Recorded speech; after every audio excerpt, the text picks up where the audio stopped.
Hello friends नमस्कार welcome to Sudarshan tutorial.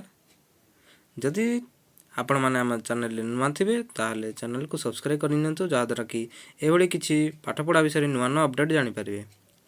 आज update कौन रही आसतु जाना भिडियो शेष पर्यंत देखूँ।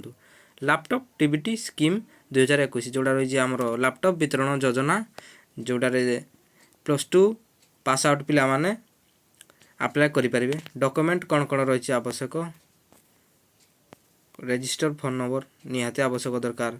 वैलिड ईमेल आईडी तो समस्त मानकर थाए।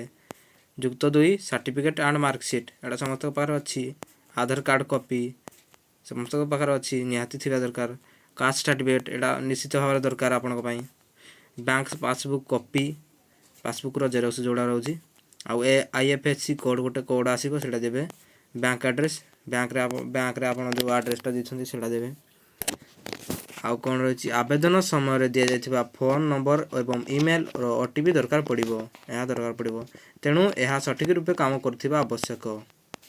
जदि आपण को बैंक अकाउंट कि आधार कार्ड रे रही किछि भी संशोधन कि अपडेट कराइथिबार थिले ता करे नियंतु।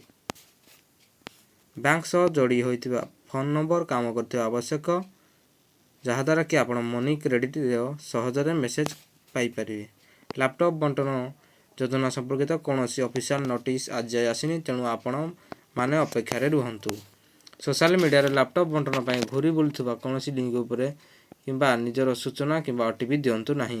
तेणु ये आम जाना पाइले जे लैपटॉप योजना विषय कौन अपडेट आसी ना। तेणुक आपण मैंने सोशल मीडिया रे घूरी बुलुवा कौन भी लिंक किंबा एप्लिकेशन फॉर्म उपरे किसी एड्रेस किंबा आपण डिटेल्स दिंतु नहीं जहाँद्वारा कि आप ठकामी पड़ पारे ठकामी शिकार हो पारे।